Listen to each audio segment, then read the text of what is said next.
దయచేసి దీన్ని చాలా సీరియస్గా తీసుకొని ప్రతి ఒక్కరం పనిచేయాలి. మన భారతదేశంలో కానీ ప్రపంచమంతా కూడా రాచరికాలు ఉన్నప్పుడు పేదవాళ్ళ మీద అనేక దాష్టికాలు జరిగినాయి.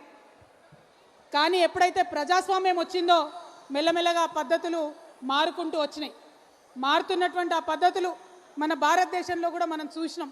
రాజ్యాంగం రాసుకున్నటువంటి రాజ్యాంగాన్ని అమలు చేయడం కోసమే ఇవాళ ఈ మీటింగ్ పెట్టుకున్నాం. మరి మీ అందరూ ఆలోచన చేయాలి. రాజ్యాంగం రాసుకున్నాం, చాలా ఏండ్లయింది. 1950లో కాన్స్టిట్యూషన్ అడాప్ట్ చేసుకున్నాం. మరి ఆ రోజు నుండి ఈ రోజు వరకు రాజ్యాంగం అమలు కాలేదా అని అంటే సంపూర్ణంగా కాలేదనే చెప్పాలి. కొంత బాధతో చెప్తున్నాం, కొంత దుఃఖంతో చెప్తున్నాం, కానీ సంపూర్ణంగా రాజ్యాంగం ఇంకా అమలు కాలేదనే చెప్పాలి. మరి ఆ రాజ్యాంగం సంపూర్ణంగా అమలు చేయడానికే ఈ సామాజిక న్యాయ పోరాటం చేయబోతా ఉన్నాం.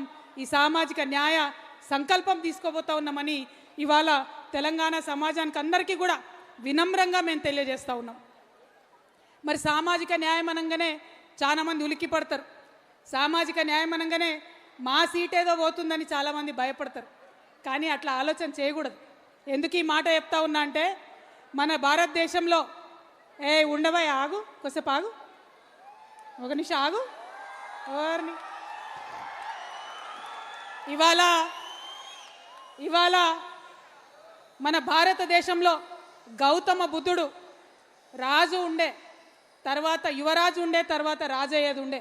కానీ ఒక్కసారి బయటకెళ్ళి సామాన్య ప్రజల కష్టాలు చూసినందుకే రాజ్యాన్ని వదిలి, కుటుంబాన్ని వదిలి బయటకొచ్చి ప్రజాస్వామ్యం కావాలి, గణతంత్రం ఉండాలని చెప్పి చిన్న జాతుల వాళ్ళందరినీ ఏకం చేసి ఆనాడు మొట్టమొదటి ప్రజాస్వామిక గణతంత్రాన్ని గౌతమ బుద్ధుడు నిర్మించిండు.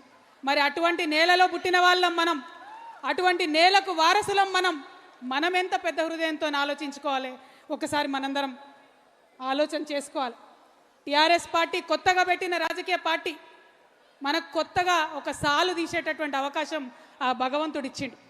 తెలంగాణలో ఇన్ని రోజులు ఏదైతే జరగలేదో అది చేసేటటువంటి అవకాశం ఆ భగవంతుడు మనకిచ్చిండు.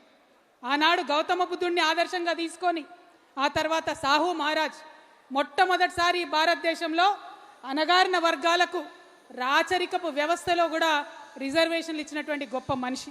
ఆయన వారసులం మనం. మరి మనం ఎంత గొప్పగా ఆలోచించాలి, మనం ఎంత గొప్పగా మన సమాజాన్ని తీర్చిదిద్దుకోవాలి.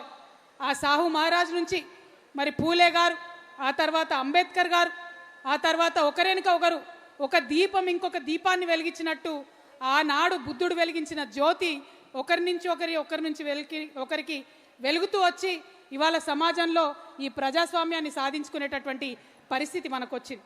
మరి ఇటువంటి సందర్భంలో తెలంగాణ రాష్ట్రంలో ఒక రాజకీయ శక్తిగా వచ్చిన మనం ఆలోచన చేసుకోవాలి.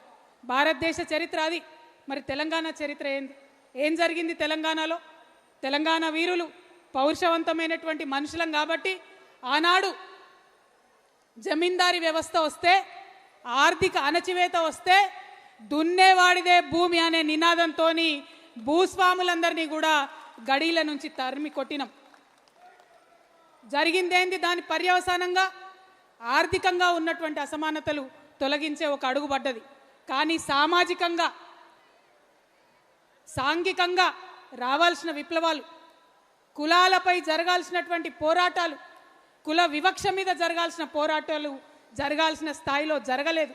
ఆ విషయం మనందరం ఒప్పుకోవాలి. అందుకే ఇవాళ తెలంగాణలో ఇంకా కూడా కుల వివక్ష కొనసాగుతుంది, ఇంకా కూడా సామాజిక అన్యాయం జరుగుతుంది.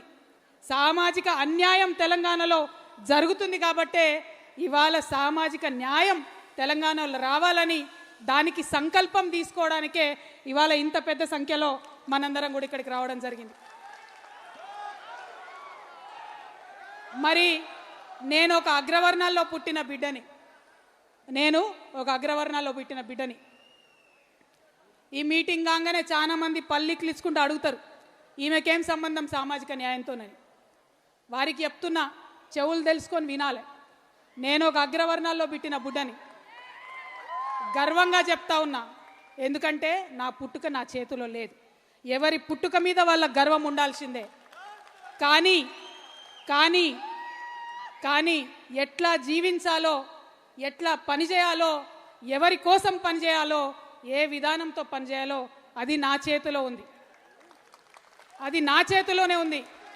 అందుకే ఇవాళ తెలంగాణలో ఉన్న అన్ని అణగారిన వర్గాలతోని, అణచివేయబడ్డ కులాలతోని, ఇప్పటికీ కనీసం ఒక వార్డు మెంబర్ కానటువంటి కులాలతోని, గ్రామ పంచాయతీ ముఖం తెలవని కులాలతోని, అసెంబ్లీ ఎట్లుంటుందో అర్థం కానటువంటి కులాలతోని, వారితోని కలిసి పనిచేసి